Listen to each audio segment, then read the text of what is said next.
हल यस्तवी الذین یعلمون والذین لا یعلمون, जाहिल और आलिम क्या नहीं हो सकते हैं, बराबर नहीं हो सकते हैं।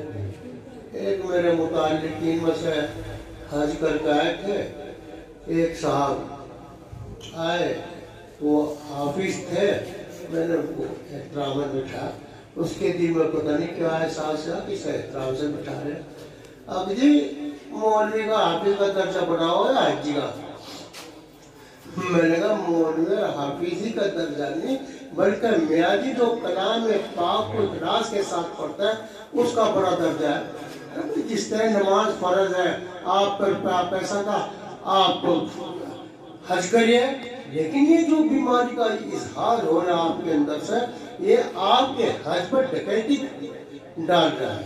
आपके जहन में बड़ाई है, आपके जहन में तकब्बुर है, इसे निकाल दो।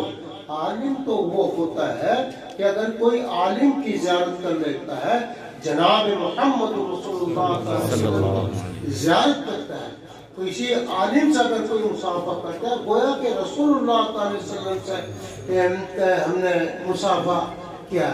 कितनी बड़ी दौलत है अल्लाह ताला के। दुनिया की दौलत से इसका मुकाबला कर सकते हैं? नहीं कर सकती हैं। और हल यस्तवी الذین یعلمون والذین لا یعلمون, आलिम और जाहिल क्या नहीं हो सकते, बराबर नहीं हो सकते हैं। मेरे मोहतरम हज़रात, आलिम का इतना बड़ा मकाम अल्लाह के यहाँ, एक बादशाह ने एक आलिम का इस्तिकबाल किया। हम तो आलिमों को देख देख कर वैसे जलने लगे, और अगर इनके बदनों पर अच्छा कपड़े देखने लगे फिर तो इतनी आग लग जाती है, वो पता नहीं कितने कट पानी डालना पड़ता है। हमारा तो ये हाल है, हम तो भूखे नंगे ऐसे ऐसे अपने उलमा को देखना चाहते हैं, इसलिए हम नाकाम होते हैं। मेरे मोहतरम हज़रात, इन उलमा की मोहब्बत की नजर से देखोगे, अल्लाह ताला तुम्हारे यहाँ कोई आलिम और हाफिज पैदा फरमा देगा। इन उलमा को अगर गिरी नजर से देख लिया, खतरा है इस बात के, ईमान के जो खतरा है ही, लेकिन दुनिया में भी बर्बादी का क्या है, खतरा है। मैं बाद मरतबा देख लेता हूँ किसी आदमी को कि ये बहस कर रहा किसी अच्छे से आदमी से, मैं कहता हूँ इसका बेड़ा गर्क हो। 2-3 वाक़े मेरे सामने ऐसे ही है, लोगों ने कहा भी, अब वो सामने से भी कहते थे कि इसका क्या होगा, बेड़ा गर्क हो। ये आलिम से नहीं, जनाब मोहम्मद रसूलुल्लाह सल्लल्लाहु अलैहि वसल्लम से ये मुकाबला कर रहा है।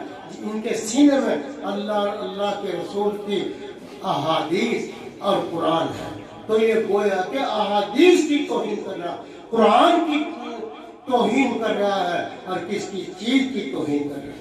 तो एक बादशाह था, बादशाह के पास एक आलिम है, बादशाह तख्त से नीचे उतरा और 4-5 कदम इस्तिकबाल किया सामने। रात में खाम में मेरे आका और मौला जनाब मोहम्मद रसूलुल्लाह सल्लल्लाहु अलैहि वसल्लम तशरीफ लाए और ये फरमाया, ऐ फुला, तुमने मेरे आलिम के इतने कदम चल करके इस्तिकबाल किया है, तुम्हारे खानदान में इतने ही सालों तक बादशाह रहे, इतने सालों बादशाह रहे, और फिर अगर खानदानों बच्चे पैदा हुए, कबूतर उड़ाने वाले पैदा हो गए, और भाई ये पतंग उड़ाने वाले पैदा हो गए। जिस तरह आजकल हमारे यहाँ बर्बादी हो रही है, तो अल्लाह का शुक्र है, अल्लाह का एहसान है। भाई मुबारकबादी के काबिल जहाँ आपका जामिया काशुमनपुर, उसके असातिज़ा किराम और हजरत नाइल साहब जो जरिया बने हैं इस बच्चे के हाफिज, आलिम, कारी और आलिम होने का, हजरात को भी मुबारकबादी देता हूँ और आपको भी मुबारकबादी देता हूँ। जिस अगर गरीब घर में इल्म आ जाता है, उसकी माशी हालत भी ऊंची उठ जाती है, और जिस घर के अंदर इल्म आ जाता है, उसका वक़ार और उसकी इज्जत अलहदाई पड़ जाती है। और मैं कहा करता हूँ, अगर किसी कौम को हलाक करना हो, किसी कौम को बर्बाद करना हो, किसी कौम को तबाह करना हो, बम एटम बम हाइड्रोजन की जरूरत नहीं, उस कौम के बच्चों को जाहिल बना दो, खुद ब खुद वो हलाक तबाह बर्बाद हो जाए। آپ اللہ کا شکر ادا کرو. اگر نماز نہیں پڑھتے تھے نماز پڑھو, میرا بچہ عالم ہے. اگر داڑھی پوری نہیں ہے پوری داڑھی رکھو, میرا بچہ عالم ہے. کوئی کیا کہے گا؟ تو چیزوں کا خیال کرو.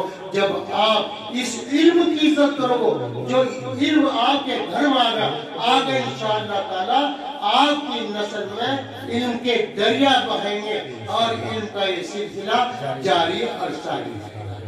وما توفیق الا باللہ.